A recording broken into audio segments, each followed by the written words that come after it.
up arrive in the canyon. That's where I long to be with my three good companions. Just my rifle, pony and me. Microciné, bonjour ou bonsoir, ça va dépendre de l'heure à laquelle vous allez découvrir cette nouvelle émission. 13e épisode de Paroles, après être revenu sur nos images marquantes qui ont façonné notre regard en 2022. Aujourd'hui, on va parler de 2 films qui sont sortis la même semaine, le 26 avril dernier.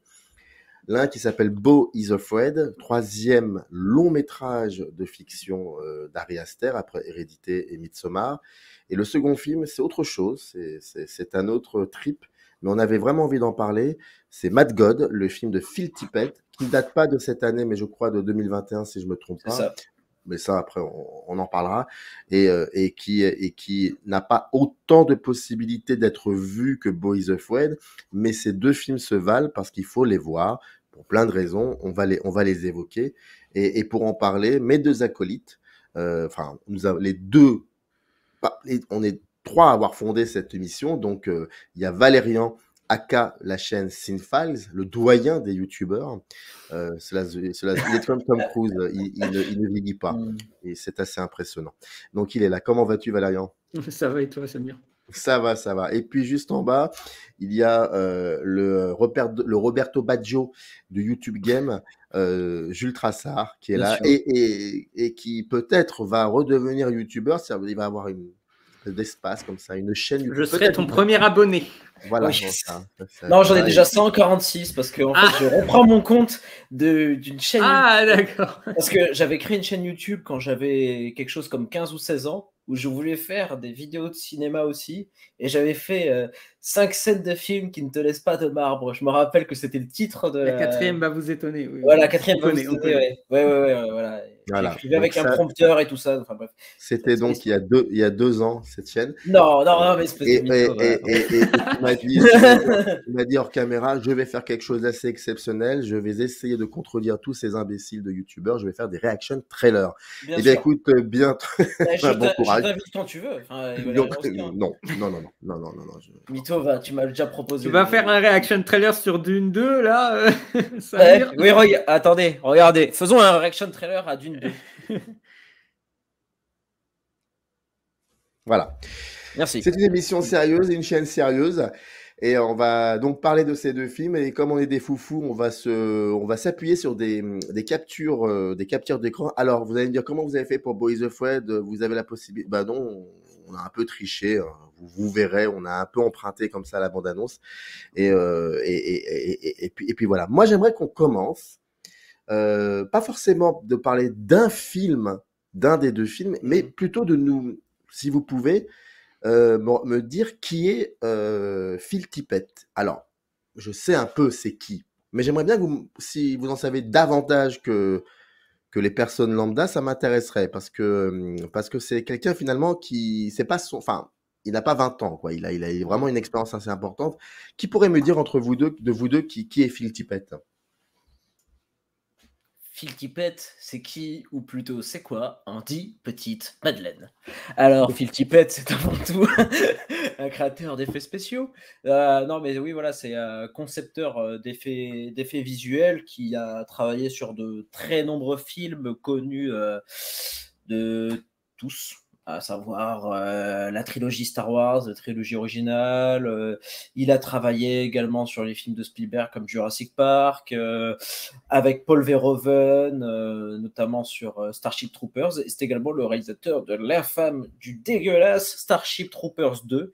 Mais c'était un peu, comment dire, une ambition économique pour produire son Mad God, donc film qu'il essaie de faire depuis à peu près 25-30 ans, je ne sais plus précisément. Donc voilà, c'est avant tout un homme de l'ombre qui fait des effets spéciaux pour tout Hollywood et qui a fondé des images qui ont commencé à imprégner notre rétine depuis de nombreuses années. C'est des créatures. Un façonneur de créatures plus que du Oui. reste. Hein. Oui, tout à fait.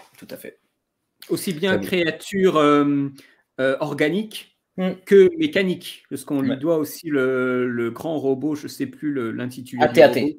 Ah non. Non, dans Robocop. Ah oui. C'est l'espèce d'énorme machin là Ouais. de l'entreprise de OCP, je crois que c'est le nom, je ne sais plus exactement. Ah, je ne sais plus comment il s'appelle le robot. Oui, c'est des abréviations bien de cette époque. Ok. Donc c'est avant tout c'est un artisan. Moi, je le considère en tout cas comme un artisan d'effets spéciaux. Il y a un style Tippett dans la construction des effets, comment on pourrait dire ça, des effets spéciaux, dans la construction aussi des monstres. Il y a un style, c'est quelque chose qui lui est propre, qui est identifiable. Oui, complètement. Ben, c'est avec l'utilisation du stop motion. Et justement, c'est assez intéressant qu'on connaît un tout petit peu sa carrière. Alors moi, je suis pas un fin connaisseur non plus de son travail parce que je m'intéresse pas tant que ça aux effets spéciaux. C'est quelque chose qui, voilà, moi, je suis pas un féru de technique, on va dire. Mais c'est vrai que quand on s'intéresse à lui et qu'on voit la genèse de Jurassic Park, en fait, il y a eu ce côté un peu double où lui, à la base, en fait, avec Spielberg, avait prévu de faire le film avec vraiment des maquettes, enfin tout en physique. Et en fait, il a été plus ou moins remplacé par l'arrivée du numérique. Mais il est resté comme consultant, voilà, pour les mouvements et tout ça. Et donc, c'est quelqu'un qui fait, comment dire, qui a une manière de faire, de créer, qui est de l'ordre du passé presque, mais qui reste du concret et du solide. Je veux dire, c'est lui qui a fait le dragon du... je ne sais plus comment il s'appelle, le dragon, dans Dragon du lac de feu. Hein.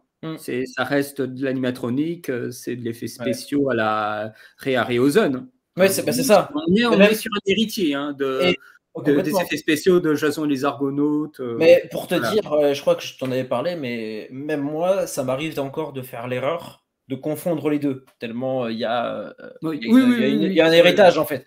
Parce que dans ma tête, quand je dis Phil Tippett, en fait, je pense à Ray Harryhausen immédiatement.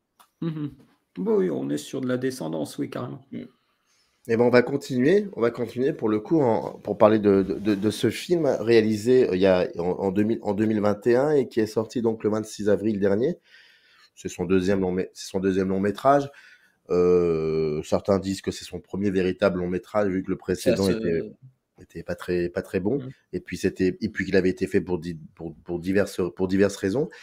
Comme pour le dernier parole, on va s'appuyer sur des images qui vont nous permettre ensuite de construire une ou plusieurs idées pour mieux cerner comment le film a ou pas fonctionné en nous. Alors, je vais prendre...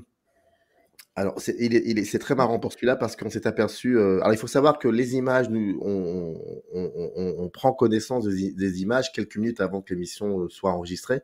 Donc, avec Jules, on a choisi la même image et on ne le savait pas. Donc, c'est ce qui veut dire peut-être beaucoup. Et comme nous suggérer Valérian, il est probable que nous n'avons pas forcément le même rapport à cette image, même si elle est identique et pour toi, Jules, et pour moi. On va commencer par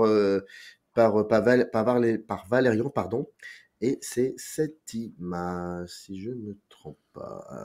Voilà. Ah oui, génial. Voilà. Je vais la remontrer encore. Alors, est-ce que tu pourrais situer cette image dans le film et puis ensuite nous dire pourquoi ça?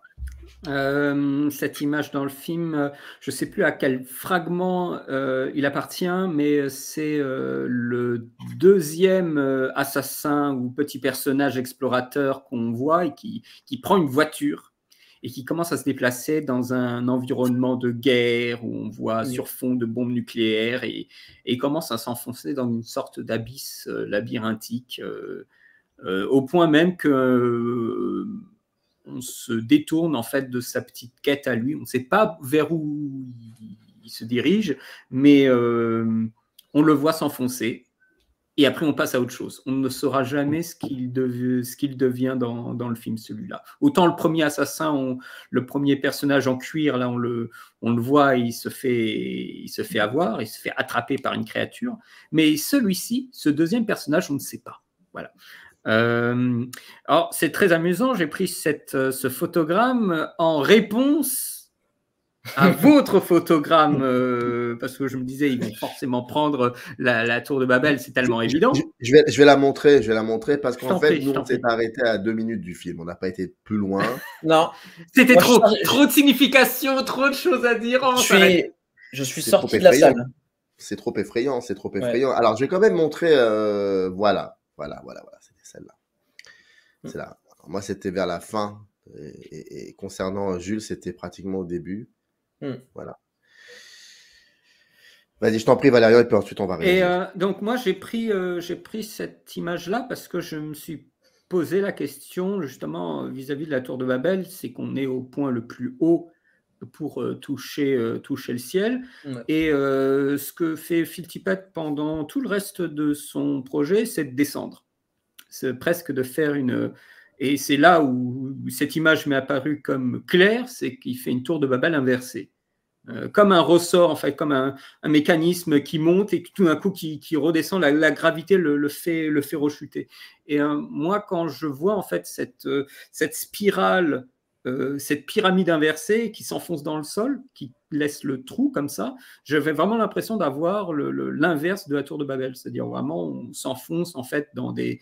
La tour de Babel, c'est quand on crée une tour comme un seul homme avec un seul langage, et quand on s'enfonce, on a tellement de signification et de langage qu'on se perd en fait. Et c'est finalement ce qui arrive quand on s'enfonce, quand les assassins s'enfoncent, le premier en tout cas, on a tellement de choses qui se passent, tellement de choses incompréhensibles, tellement de sens en fait qui viennent, et de sensations qui viennent chez le spectateur, qu'on perd un peu on ne sait pas trop ce qu'on regarde, on a envie de savoir, on a envie de comprendre, mais... on se perd tout simplement, on se perd dans les images, dans ce détritus d'images, dans ce pot pourri. Et j'ai l'impression que oui, il y a quelque chose de clair en fait dans ce rapport à la verticalité et à la profondeur dans ce qu'on ressent. L'image de la tour de Babel, elle est claire en fait. C'est un sens, pour moi, il est très signifiant. Mais par contre, dès qu'on rentre en fait dans les profondeurs, il y a quelque chose d'indicible parce que c'est des images qu'on n'a jamais vues, parce qu'il y a justement, là, on crée de la profondeur de champ avec des choses qui se passent au premier plan, au deuxième plan, des choses immenses, des choses toutes petites, beaucoup plus de couleurs.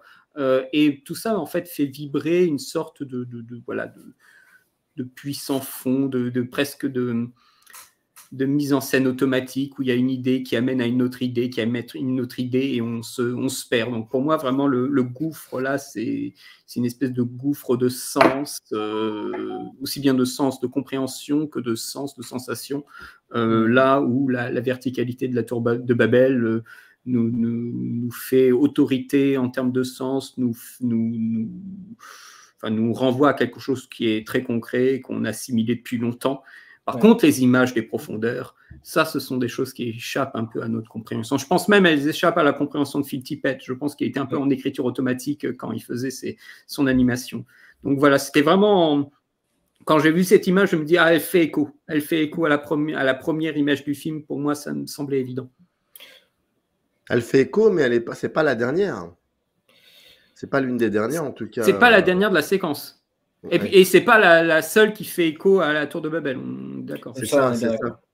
Mais c'est vrai que celle-là est assez signifiante. Mais par rapport à la verticalité, en fait, de cette espèce de trait en fait qui monte, et après on fait l'inverse, on la fait descendre en fait cette tour, on l'enfonce dans le sol, tu vois, et elle laisse cette trace avec cette petite voiture qui va faire tout le tour jusqu'au fond.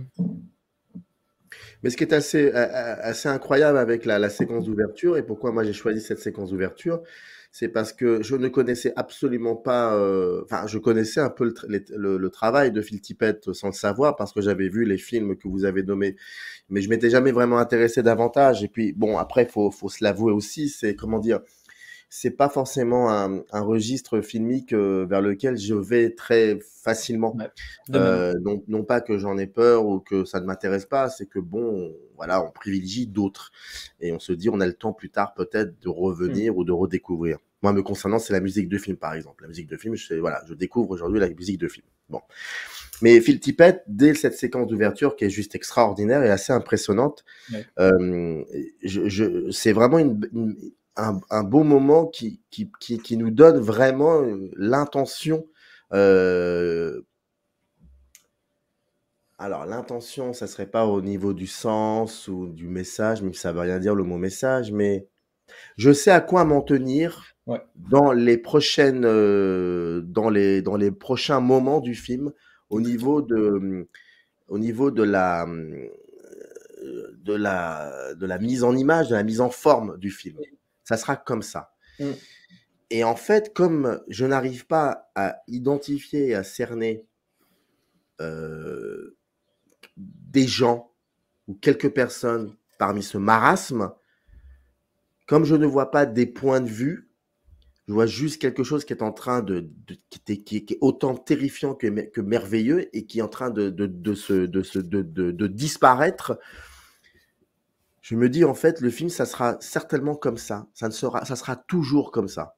C'est qu'au moment où on arrive à un point où il est censé être une espèce de climax, où quelque chose va se poser pour nous expliquer un peu, peut-être un peu ce qu'il en est, non, on passe à autre chose. Moi, ce film est assez impressionnant. Il y a toujours un plus fort qui écrase un plus faible. Ouais. Et en fait, c'est toujours comme ça, le film.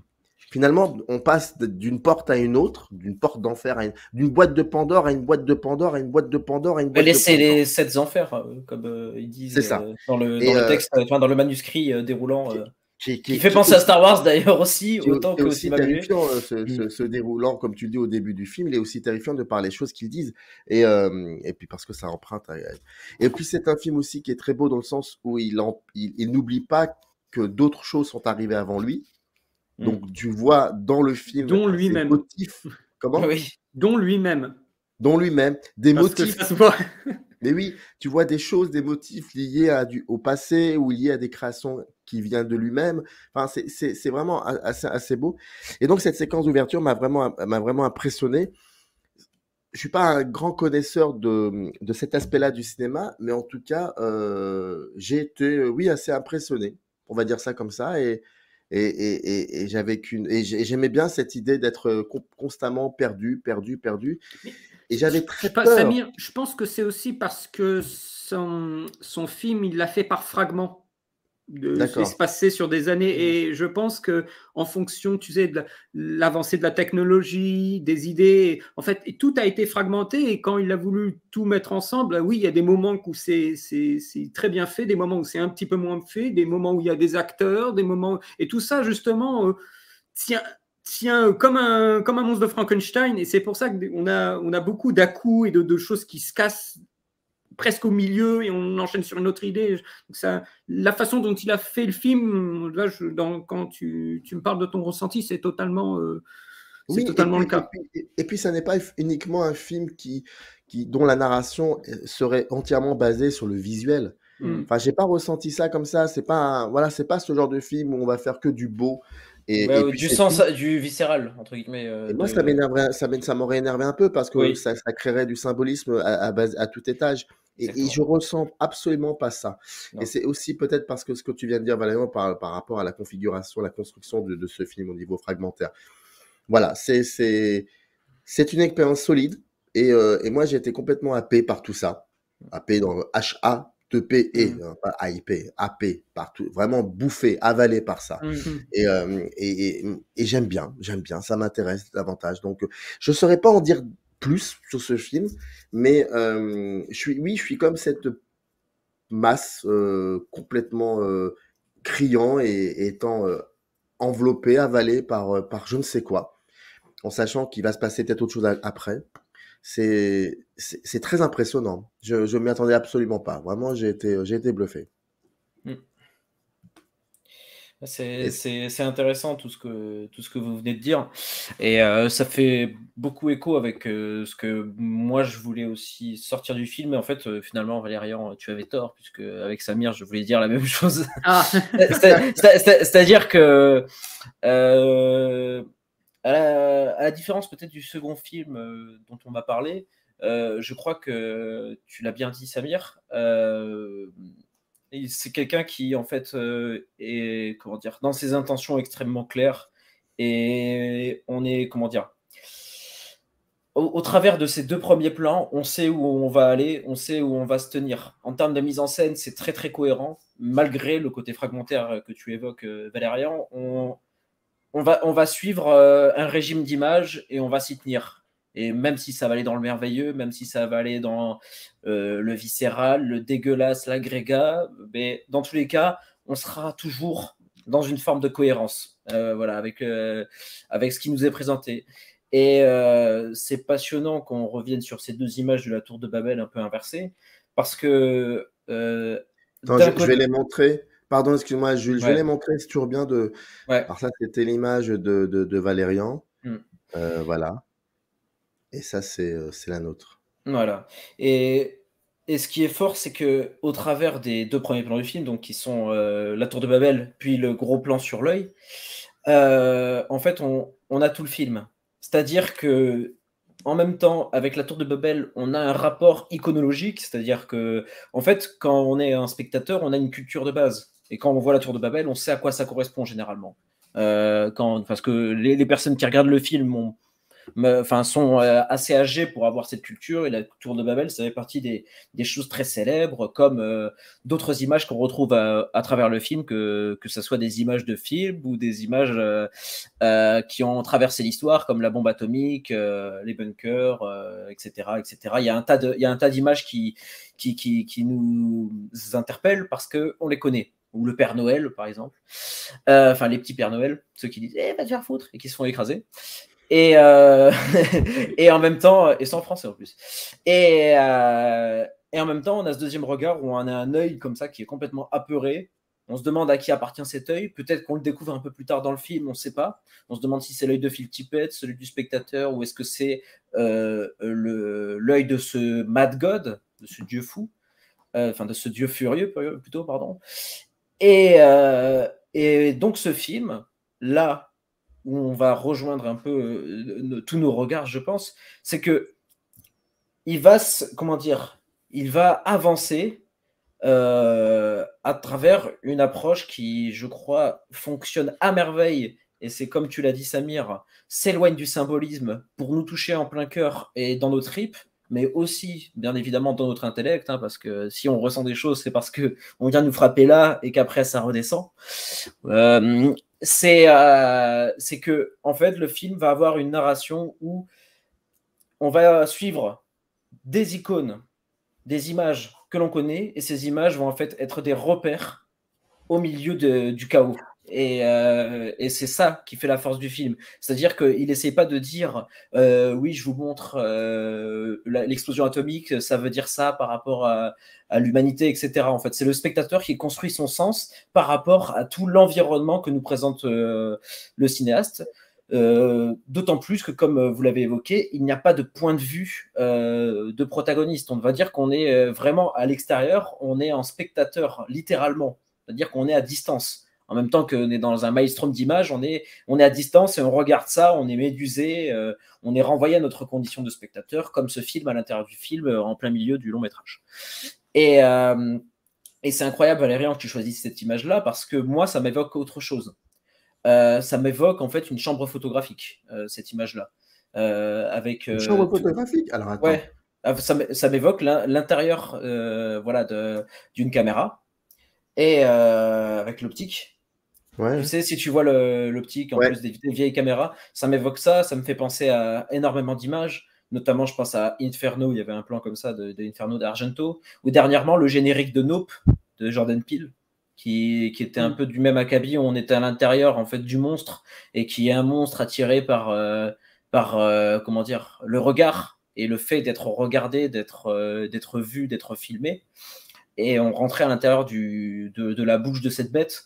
Et c'est vrai qu'on a l'impression que Phil Tippett fait d'une certaine manière la même chose. Et ce qui est fort dans ce film, ce qui est très puissant, c'est, comme je le disais, ce rapport entre l'icône et cette icône qui nous sert de repère, et qui par la suite, hop, nous fait découvrir tout un monde. Et c'est marrant parce que en fait, on va descendre étage par étage, et ces étages, en fait, ils partent d'une culture assez basique, c'est-à-dire que il y a presque quelque chose de je sais pas, je dirais, ce serait peut-être un peu abusé de dire deleuzien, mais en gros, on va aller vers l'aspect pulsionnel et animal de l'homme. On va aller vers ce qu'il y a de pire chez lui dans son côté chaotique, infernal, pulsionnel. Et au début, on est sur un rapport d'image qui est très proche du conscient et qui va aller vraiment vers le subconscient. C'est vraiment un iceberg, le film, un petit peu. Hein, si voilà, je pourrais le dire comme ça. Donc au début, on a le Père Noël, qui est un peu une culture de base, qui se fait piétiner rapidement parce que c'est une croyance très très faible. On va dire qu'à 7-8 ans, on ne croit plus du tout au Père Noël parce que tout le monde nous l'a dit. Surtout avec les réseaux sociaux aujourd'hui et tout ça, maintenant, c'est impossible d'y croire.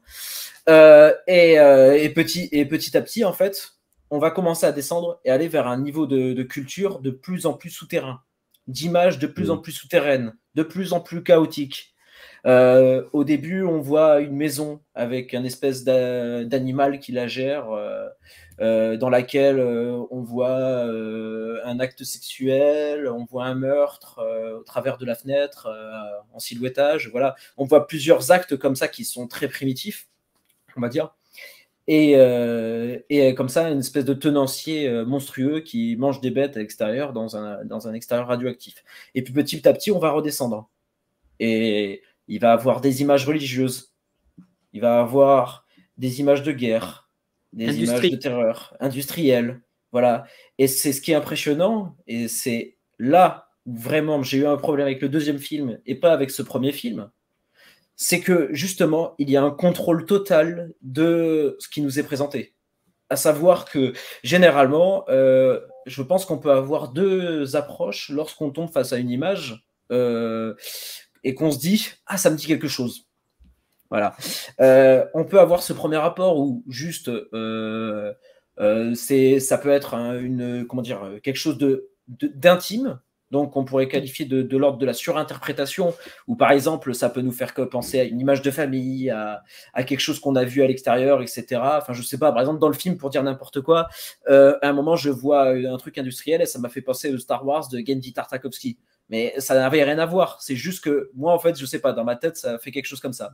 Et on aura vraiment quelque chose de concret, où l'image qui nous est montrée est évidemment celle que le cinéaste convoque, de manière consciente ou inconsciente pour lui, mais qui, d'une certaine manière, est bien contrôlée par qu'elle arrive, parce que quand on crée, on est dans l'ordre de la vision, on n'est pas dans une réflexion théorique universitaire, mais si on est sincère en tant qu'artiste, on est cohérent. Et donc, par exemple, moi j'ai eu cet effet-là, où je me suis dit, waouh, le mec contrôle absolument ce qu'il fait. C'est quand on se retrouve justement un peu plus tard, après cette descente, comme tu le disais, au travers de cette tour de Babel inversée, quand on arrive sur les plages du débarquement, au début, en fait, on tombe sur des pierres de bunker. Et moi, je me dis, punaise, ça fait penser vraiment à un bunker. Mais vraiment, il n'y a que des détails. C'est vraiment, c'est microscopique quasiment. C'est-à-dire qu'on est dans la matière, on est dans la roche, et je me dis, cette roche me fait directement penser à ça. Mais là, je me dis, ok, je suis dans ma phase surinterprétative. C'est moi qui imagine ça parce que j'ai envie de le voir et que tout le film a créé un décorum qui pourrait m'orienter vers ce genre de vision. Et non, la caméra se recule, et là, on est sur la plage du débarquement avec des bunkers. En fait, c'est-à-dire que il se met tellement à la place du spectateur, d'une certaine manière, qu'il arrive à nous faire saisir les images qu'il convoque. Il arrive à nous faire ressentir ces images-là, et nous dire, oui, tu es sur le bon chemin, et oui, je veux te faire voir ça. Et ça, je trouve que c'est impressionnant. Mad God, le film est... Je ne sais pas s'il est pleinement accessible, j'entends par là pour la distribution. Ouais. J'entends par la distribution et pas par... C'est vrai que même au niveau de la puissance de l'image, j'ai rarement vu dans ce registre-là... On n'a même pas parlé du... On n'a même pas parlé du son. On n'a même pas parlé du son qui est absolument extraordinaire aussi. Mais on va en parler, des images aussi terrifiantes. Et oui, le son, vas-y, je t'en prie. Peut-être après, Valérian, si tu veux rajouter quelque chose aussi, n'hésite pas. Non. Je vais juste envie de dire aussi que c'est un film qui a été fait par rapport au deuxième que vous avez évoqué, Starship Troopers 2. C'est un film, celui-ci, qui a été fait vraiment en réaction. Puisque d'habitude, il est engagé pour faire des effets spéciaux, donc pour faire des choses précises. Il n'a pas de marge de manœuvre pour juste tu vois, se lâcher en quelque sorte, Oui. se laisser aller. Là, on est vraiment sur de la création qui lui est propre et là, il permet de déverser en fait de la frustration. Et je pense que cette frustration, elle se voit notamment dans l'industriel où on fait des copies de copies de copies de copies. Comme par hasard, je pense en tant que créateur d'effets spéciaux, il doit ressentir ça sur ce qu'on fait maintenant. Et c'est des choses qui sont théorisées en plus depuis bien longtemps. On pense à Walter Benjamin, par exemple. Donc pour moi, c'est aussi un film de réaction de ce qu'il ressentait, de sa vision du monde, déjà de réaction au monde et de réaction à sa place et la place de son travail, de son parcours dans le cinéma. Absolument, absolument, parce qu'on est quand même dans un film qui, s'il n'est pas, académiquement narratif, il y a quand même une approche thématique. On n'a même pas vraiment parlé du sens en tant que... Enfin, on l'a évoqué, la manière dont le sens nous percute, mais on serait un peu dans une approche comme des films à la Koyaanisqatsi ou la Chronos. Donc on suit les personnages un petit peu, mais on est dans ce style-là. Le chef de l'industrie, il émet des bruits de bébé. Voilà, ça veut dire ce que ça veut dire. Tu vois, c'est ça en fait. Le chef, c'est un bébé qui regarde là, les choses se faire. Enfin, parce que c'est une vision de l'humanité absolument extraordinaire et comment dire, d'une profondeur absolue. C'est-à-dire que on n'est pas sur une vision symbolique. On est sur comment dire, un regard. On est sur une perception. Moi, je ferai la différence. C'est-à-dire que c'est quelqu'un qui donne son point de vue sur la condition humaine. À la différence du second film, par exemple. Et cette scène une scène qui m'a sidéré dans le film, c'est le moment où le soldat se fait ouvrir. Et où, en fait, parce que pendant tout le début du film, on le voit manger sa carte, un peu, ou la carte qui se désagrège. Ouais, c'est ça. Et quand, en plein milieu du film, il y a une opération qui sert, on serait dans une morgue, il y a les médecins légistes qui sont en train de faire. Mais là c'est loufoque, hein. C'est le mec qui sort le lapin du corps presque. Oui, mais c'est ça. C'est ridicule. C'est très très ridicule, mais en même temps il y a quelque chose. C'est-à-dire que moi ça m'a interpellé parce que je me suis dit au début tu te dis c'est juste gore, c'est viscéral.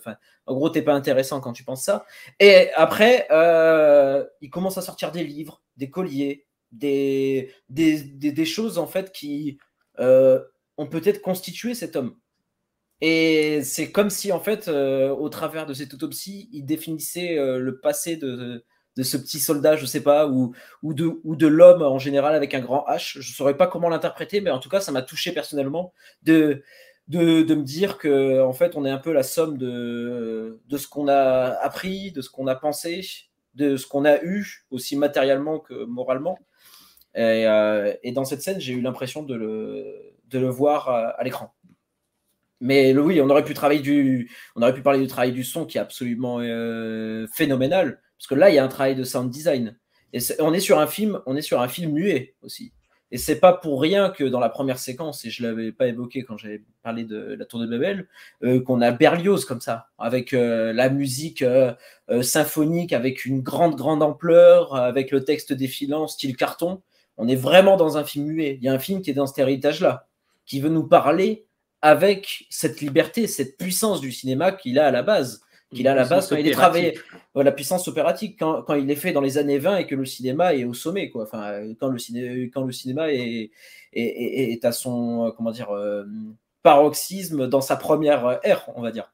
Et Phil Tippett, il revient à cette liberté-là, sauf qu'il rajoute les connaissances, la technique et tout ce que ça a pu amener après comme idée, comme conception autour de ces techniques. Et là, quand tu vois le travail du son, tu es vraiment sidéré parce qu'il crée un hors-champ qui est vraiment fascinant. C'est-à-dire que le chaos remplit la salle. Il remplit la salle et il dépasse complètement le cadre. Et ça c'est immense, c'est très rare. Et ça fait plaisir de voir des films qui utilisent le son, parce que qui nous font écouter et non entendre. Ouais, c'est bien ça, effectivement, écouter et non entendre. On va embrayer sur le second film.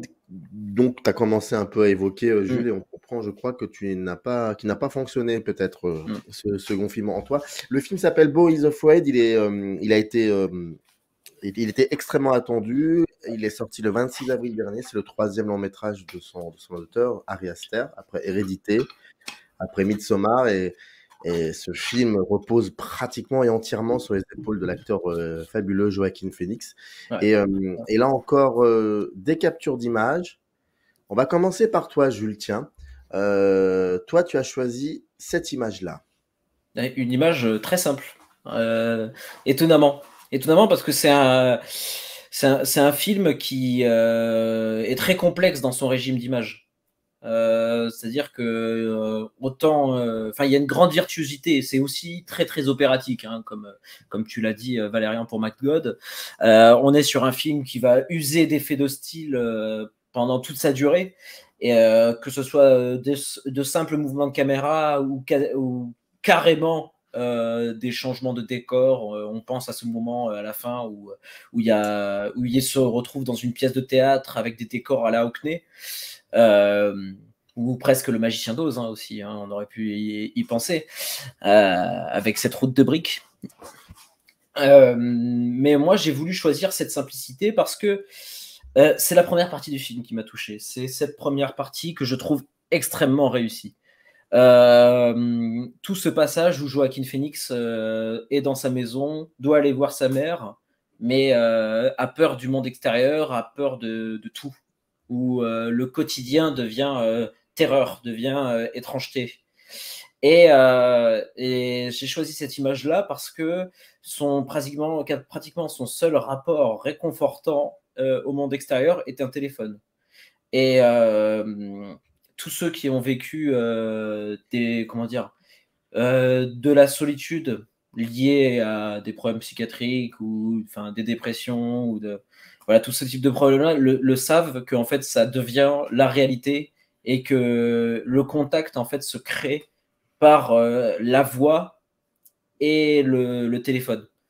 Et donc cette image m'a touché personnellement, mais elle m'a aussi touché par la simplicité de ce qu'elle développait. C'est-à-dire qu'en fait, on a un plan, on a quasiment le langage le plus basique du cinéma, avec un gros plan, un personnage qui regarde un objet, et comment dire, la phrase, l'une des phrases les plus basiques et importantes qu'on puisse dire à un autre être humain. Et c'est vrai que quand le film sort de cette première partie, hormis le fait qu'on soit médusé, perdu, et que quand même il y a ce côté viscéral qui fonctionne énormément, parce que c'est un vrai créateur d'ambiance, et ça on ne peut pas lui enlever, que ce Ari Aster a quand même énormément de talent. Mais on ne tombe pas j'ai l'impression, dans une grille psychanalytique, comme ce qui va suivre après, où franchement j'ai été obligé d'omettre le côté freudien pour passer un moment grisant. C'est-à-dire que si je commençais à tomber dans quelque chose dans une réflexion intellectuelle, c'est-à-dire que ça me fait le même effet que pour Le Secret derrière la porte. C'est-à-dire que je trouve que c'est merveilleux en même temps, encore que Le Secret derrière la porte est un bien plus grand film à mon sens, et que n'est pas qui veut le plus grand cinéaste du monde. Mais là, tu parles de Fritz Lang. De Fritz Lang, ouais, de Fritz Lang. Et on n'a même pas parlé de Metropolis d'ailleurs pour Matt God, qui a une influence très très directe, hein, ou à Blade Runner aussi, qui est déjà une redite de Metropolis. Enfin bref. Et c'est vrai que parce que le film de Fritz Lang, Le Secret derrière la porte, arrive lorsque les cinéastes s'intéressent à la psychanalyse, et d'un point de vue psychologique, le film est complètement ridicule. Et c'est marrant parce que dans le film d'Aster, on a quasiment une redite d'une scène trait pour trait du Secret derrière la porte, à savoir la scène du tribunal. Alors dans le film de Lang, c'est une scène où le décor est tout blanc et on a juste vraiment une esthétique très épurée, où le personnage se juge, si je dis pas de bêtises, il me semble, ça fait longtemps que je l'ai pas vu. Et dans le film de Aster, c'est vraiment une foule avec, dans un stade aquatique.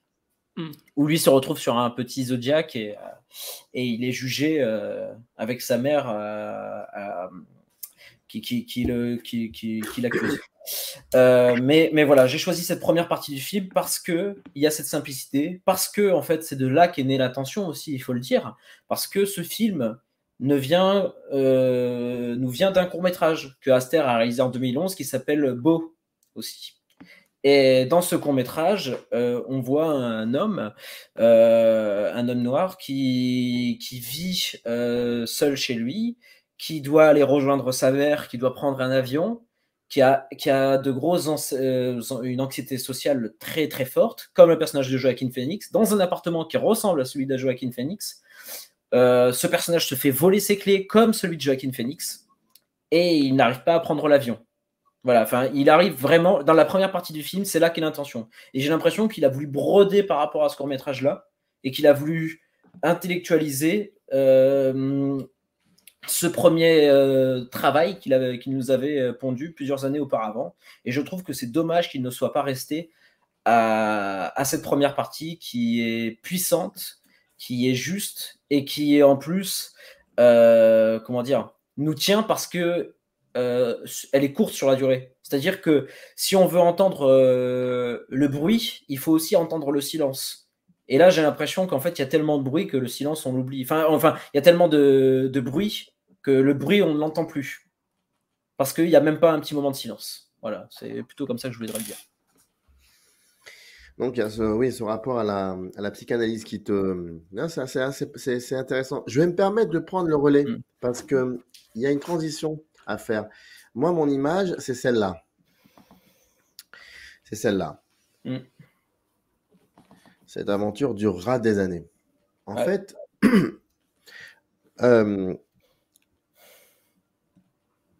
moi, je suis assez...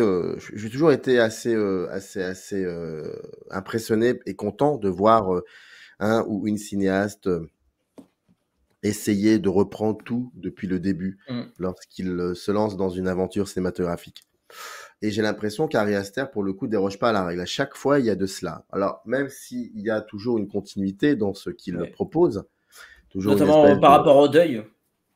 Par rapport au deuil, et pas forcément par rapport à des thématiques, mais par rapport à sa mise en scène. Oui. Il y a quelque chose de l'ordre du... Oui, c'est continu.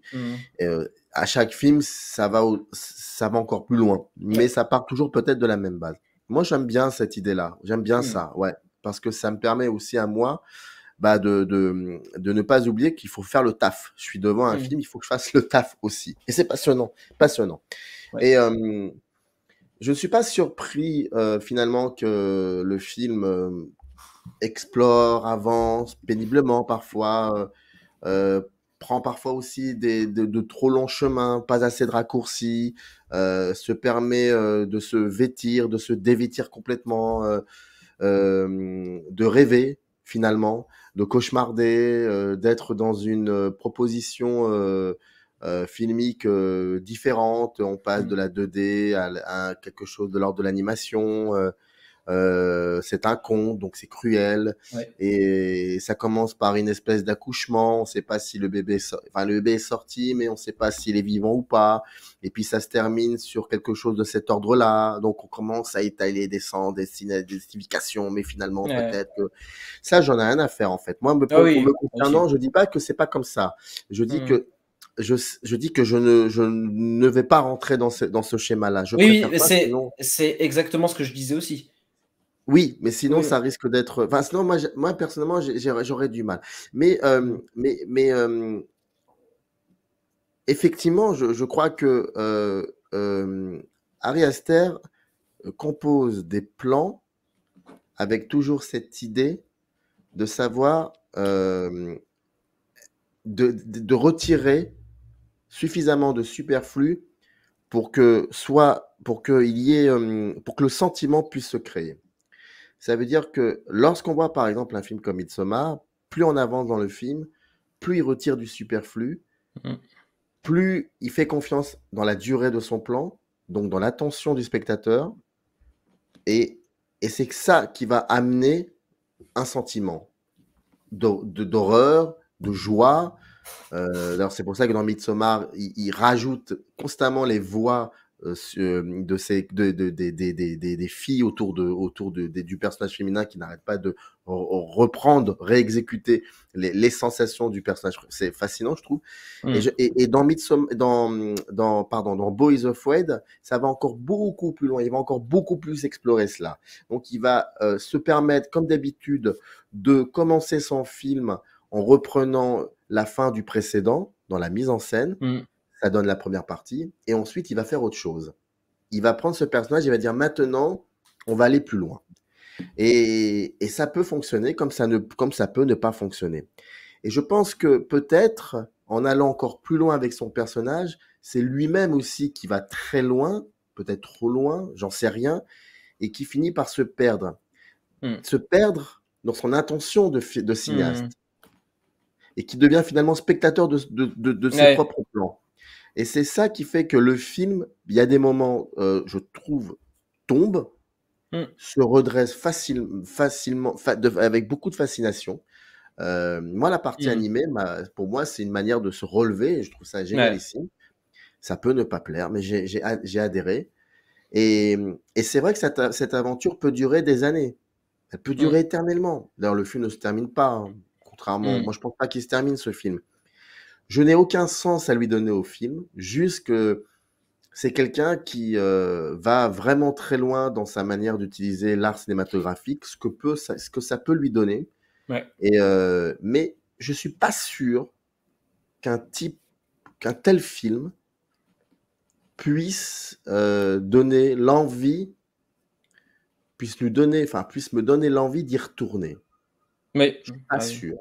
Non. Pas parce que c'est 3 heures, pas parce qu'il y a des soubresauts psychanalytiques, c'est pas par rapport à ça. C'est parce que j'aime bien savoir aussi qu'à un moment, le cinéaste, finalement, maîtrise quelque chose. Je pense pas qu'il maîtrise pleinement la chose. Je pense qu'il est un moment perdu, lui aussi. Et j'attends donc de voir le 4e film pour voir comment il va le commencer. Mais avant... C'est l'un des rares cinéastes aujourd'hui où ces films sont comme des, tu vois, c'est comme Pénélope avec sa dans Ulysse. Dans Ulysse, qui c'est sa tapisserie. Non, ça c'est pas la tapisserie. J'ai un trou de mémoire. Si, c'est une tapisserie qu'elle essaye qu'elle construit dans la journée et puis et ben il y a de ça chez Ari Aster. Il y a de ça chez lui. Parce que quand Pénélope fait ça, c'est une nouvelle histoire qui finalement elle est là pour amener une autre histoire et une autre histoire et une autre histoire. Mais tu vois, c'est pour ça que c'est un film effectivement intéressant de par son expérimentation, mais qui à un moment, à mon avis, je sais pas si le cinéaste finalement il trouve lui-même son sens. J'en sais rien. Mais en un mot avant que Valérian n'enchaîne, en fait, c'est ce qui m'a... Enfin, ce que tu dis, je suis entièrement d'accord avec toi et tu poses aussi des mots sur des choses que j'avais pas réussi à digérer. Mais je trouve que, ça, à la différence de Midsommar, particulièrement, plus que Hérédité d'ailleurs, que j'ai revu cette semaine à l'occasion avant d'aller voir la séance de Boys of Wade, c'est que dans Midsommar, comment dire, la psychologie n'a pas interféré dans mes émotions. Alors que là, je me sentais obligé d'intellectualiser quasiment avec celui-là. Enfin, quand tu vois, par exemple, la bestiole pénis géant, c'est quasiment automatique que tu es obligé de penser, ou même la discussion à la fin l'engueulade entre la mère et le fils dans la maison familiale, dans la villa familiale, tu es obligé d'avoir une réflexion intellectuelle presque. Alors j'ai essayé au maximum de l'étouffer, parce que ça ne m'intéresse pas, et que en plus, si je commençais à y penser, j'allais trouver ça un peu ridicule. Mais c'est ce qui m'a dérangé. Alors que dans Midsommar, je trouve que au contraire, ce film, c'est un très grand film à mon sens. On ne se perd pas dans un sous-texte. Malgré qu'on puisse faire des interprétations et des relectures, et voilà, mais on ne se perd pas dans le sous-texte. L'image de Valérian, c'est celle-là. Alors, tac. Voilà. Là, j'ai hésité aussi. Je vais la remontrer. Voilà. Tous les matins dans mon bain, ouais. À chaque fois Pourquoi j'ai une émission de micro-ciné encore? Non, mais ça, c'est accompagné d'un mouvement, tu vois. À chaque fois que Julie est dans son bain, il regarde au plafond, il y a Samir qui en équilibre au-dessus. J'ai choisi la même image que toi. Moi, je partirais du postulat que quand on est névrosé, on ne sait pas vraiment s'arrêter quand on veut mettre peut-être un peu trop de soi à l'écran, au point qu'on perd son point de départ. Et je pense que c'est un peu le travail d'Aster sur la plupart de ses films, c'est une perte du point de départ, voire même une perte de ce qui fait ton cocon au début de la situation. J'en viens à citer une des dernières paroles du SDF dans son court-métrage de 2016, C'est la vie. L'horreur, c'est quand la maison n'est plus la maison, quand la maison devient en fait le lieu hostile. C'est l'inquiétante étrangeté. Voilà, ton seul refuge devient ce qui te fait peur le plus. Et d'où justement aussi le rapport qu'il a avec les membres de sa famille qui sont censés être les gens les plus proches de toi et qui se révèlent être les antagonistes, que ce soit dans Hérédité ou dans Beau is Afraid. Mais dans Midsommar aussi. Hein. Dans Midsommar, d'une certaine manière, c'est ça. Je ne les ai jamais perçus comme antagonistes hostiles. Non, plutôt comme des passifs qui ne savent pas trop ce qui se passe, tu vois. Mais, il y a une nouvelle maison dans Midsommar. Oui, il y a une nouvelle maison, mais les gens les plus proches, censés être les plus proches, c'est-à-dire le petit ami, n'est pas perçu comme un antagoniste. Oui, après, c'est le suicide de la sœur qui amène à cette folie, entre guillemets. Oui. Enfin, je dis pas que la sœur est un antagoniste, mais disons que c'est quand même la maison qui devient terrifiante. Parce que la maison est la trace de l'horreur. Elle est liée à l'accident. Oui. Enfin, oui, si on peut. Enfin, je sais pas si on. Mais enfin, pour moi, de façon plus directe, avec les personnages dans le film, parce que là, on parle beaucoup pour Midsommar de choses qui se sont passées avant que le film vraiment ne commence. Là, dans Beau is Afraid, on a des personnages qui vont intervenir dans le film, assez tard dans le film. Et la névrose, pour moi, se traduit dans une drôle de confusion entre l'angoisse et le rire. Et je trouve que cette séquence de bain, en plus, c'est une séquence, Samir, tu parlais justement du silence, il y a peu de moments où on a, ou je ne sais plus si c'était toi, Jules. Non, c'est moi. Jules. C'était Jules, pardon. Ah, oui, mais arrête de me... Enfin, qu'il a déjà qu'il essaie de me voler pas mal de choses, ne lui donne pas du pain à manger. du grain à moudre. Du grain à moudre, ouais. Je n'ai pas volé en tout cas. C'est un moment de silence qui est assez stupéfiant parce que, encore une fois, comme pour cette citation de ce court-métrage, on a un point de vue que nous connaissons tous, enfin un moment où voilà, on est chez soi en détente, où on peut relâcher les muscles, et il a été suffisamment sollicité pendant une bonne partie du métrage jusqu'à ce moment-là. Et même à ce moment-là, eh bien, cette situation va être sujet à une angoisse.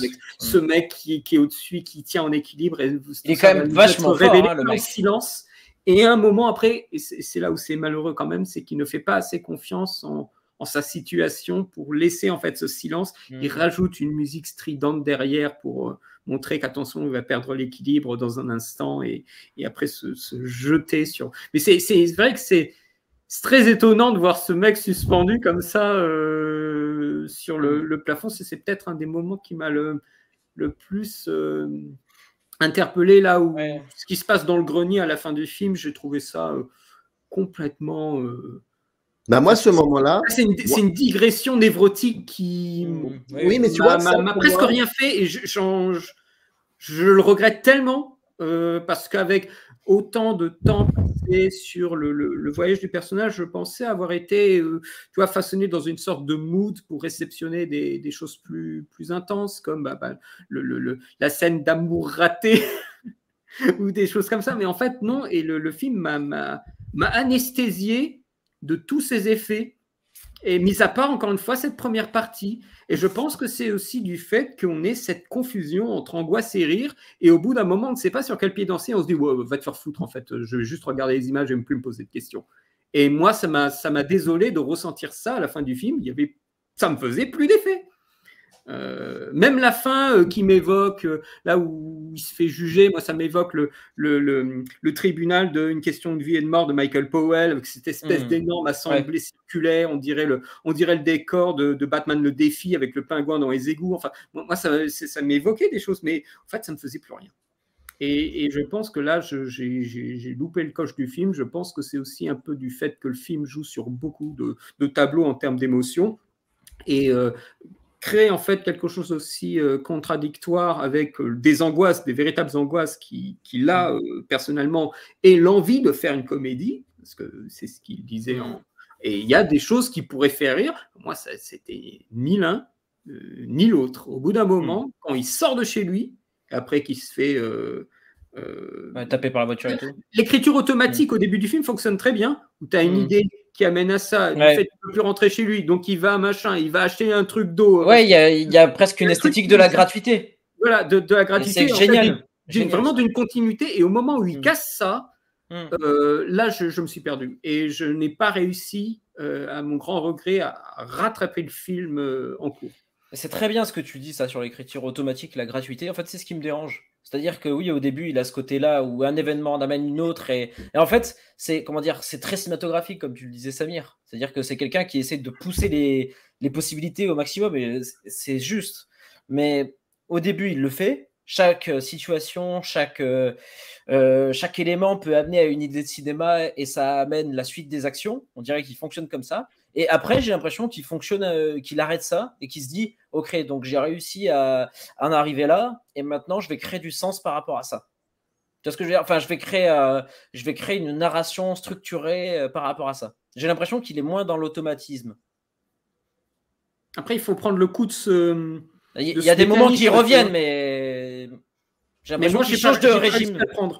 J'ai pas réussi à l'accompagner dans son changement de régime. Comme si c'était, tu vois, certains l'avaient dit en critique, en retour de séance, que ça avait l'air d'être une mini-série mais en film, tu vois, avec des épisodes qu'on pourrait couper et la suite au prochain numéro. Enfin, c'est très troublant. Il faut pas se couper. Moi, j'ai pas réussi à prendre jusqu'au bout. Moi, je pense que c'est le genre de film, à mon avis, dont qu'il faut revoir. Ouais. Puis ensuite le confronter à d'autres films, un peu ce que tu fais, Valérian, dans tes travaux sur ta chaîne. Quand tu veux t'attaquer à un film, tu as souvent tendance à le faire dialoguer avec d'autres films dans ta manière de travailler, c'est ça dont je parle, et peut-être y revenir plus tard, à la fin de l'année, pour voir un peu ce qu'il en a été. Je pense que c'est ou ce qu'il en reste, ou si ça a vraiment démarré. Tu vois, par exemple, quand la maman, et puis après peut-être qu'on pourra clôturer, mais tu vois, vers la fin du film, quand la maman dit à son fils, il dit, tu veux vraiment voir la vérité? Tu veux la vérité? Bon, je pense qu'il n'y a pas un spectateur qui est interpellé à ce moment-là. Enfin, on est tous interpellés. Oui, s'il te plaît, même celui qui te dit, oh, je m'en fous, moi, du scénario, tu sais, j'aime bien là. Non, il va te dire, oui, quand même, peut-être, là, sur ce coup-là, oui, vas-y, mais vite fait. Mais quand même, montre-nous la vérité. Et qu'est-ce que tu vois? Tu vois quelque chose que tu as déjà vu des milliards de fois. Oui. C'est tellement grossier, tu te dis, mais c'est pas ça la vérité, ça ne peut pas être que ça. Alors, il y a deux raisons. Enfin, il y a deux propositions plutôt. Je n'ai aucune affirmation. Soit c'est un cynique, Ari Aster, et là, on entre dans un autre type de cinéma, et là c'est une autre émission, et c'est pas forcément un cinéma qui me plaît. Encore que. Mais bon. Tout ça pour comprendre le cynisme d'Ari Aster, je ne sais pas. Parce que Midsommar Hérédité ne me montre pas un cinéma cynique. Non. Pour moi, c'est un cinéma concret. Enfin, c'est un cinéma qui y croit. Ou alors, à ce moment-là, il est limité. Il ne sait plus lui-même comment faire, où aller. J'en sais rien. Parce que ce que l'on voit, il est grossier, c'est très drôle. Et en même temps, c'est très gênant aussi. Et je reste bien sur comment dire cela, sur le processus de création, le processus de fabrication. Je ne parle pas du sens de ce que l'on voit. Est-ce que c'est le beurre? Je ne parle pas de ça. Hein, je parle vraiment du processus de fabrication. C'est surtout ça, moi, qui m'intéresse dans ce type de film-là, en tout cas. J'en sais rien. Encore une fois, s'il met des névros sur grand écran, c'est extrêmement difficile de leur donner corps, et après de le communiquer à l'équipe. Tu vois, oui, mais tu vois, te mets à nu, c'est un processus qui peut être. Oui, mais tu vois, toute la partie animée, la partie animée, je la trouve vraiment passionnante parce qu'en même temps, j'ai l'impression, tu sais, de voir une espèce de ressucé comme ça d'une certaine histoire de l'Amérique racontée pour et par les nuls, tu vois. C'est très troublant et en même temps emprunté à des codifications que l'on retrouve dans certaines séries ou de films aussi qui essayaient pas de déstructurer, mais de reprendre le The American Way of Life. Non, pardon, je dis n'importe quoi. Le mythe de l'Américain, comment l'Américain s'est construit, comment il s'est créé. C'est très beau ça en même temps. Et puis il y a c'est pour ça que j'ai dit le Magicien d'Oz. Hein.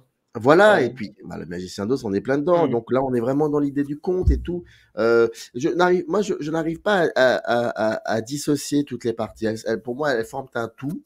Et avec des moments creux, de moments qui ne le sont pas. Et peut-être que les moments creux, pour moi, sont peut-être plus intéressants parce que c'est là où je vois comment il va se dépatouiller, le cinéaste. C'est ça aussi qui m'intéresse. J'en sais rien, mais la question que je me pose, c'est est-ce que, comme n'importe quel film, est-ce que je vais avoir besoin d'y retourner?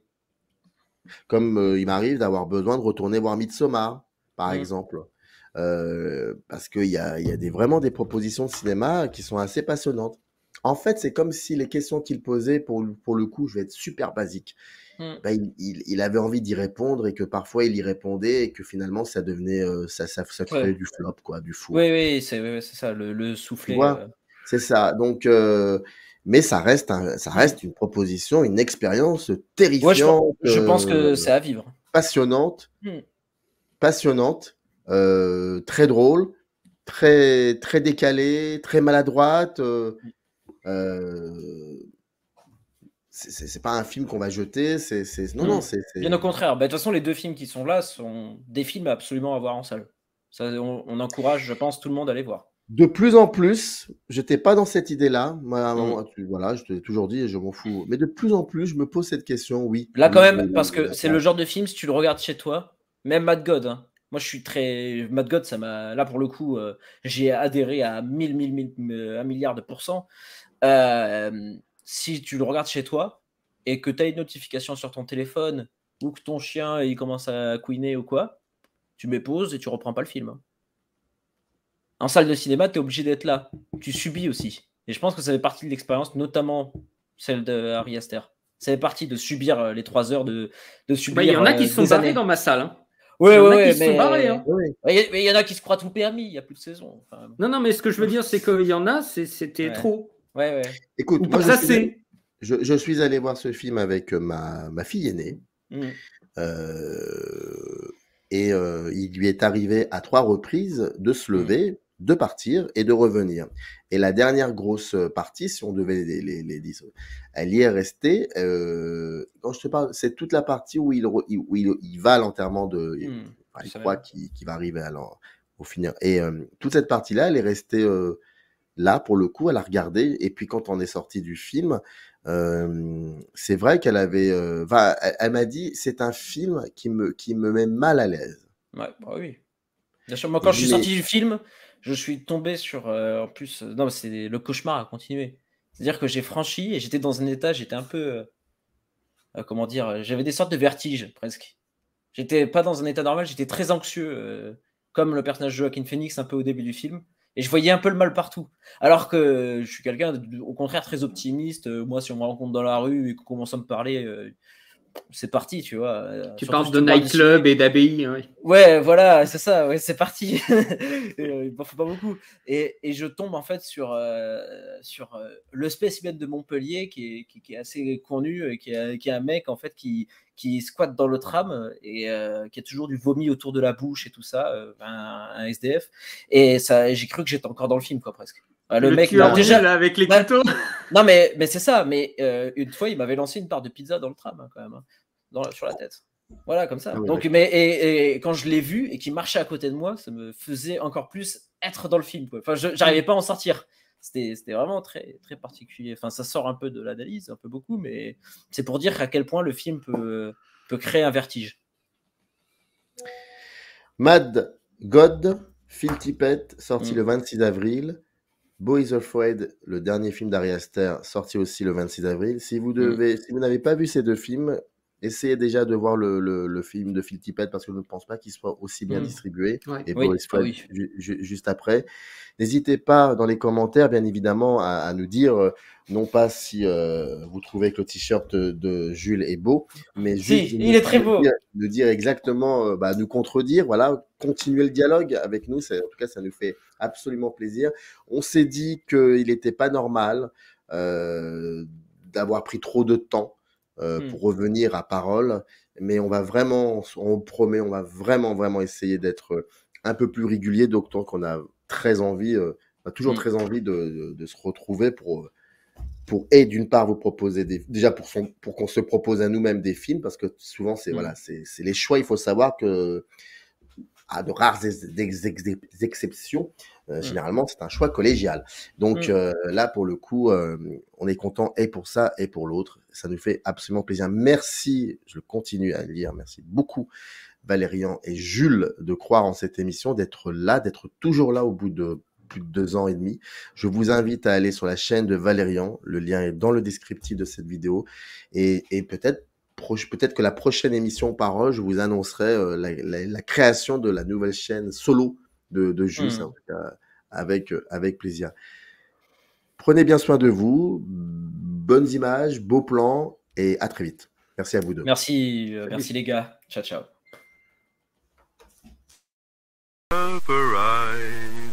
In the canyon, that's where I long to be with my 3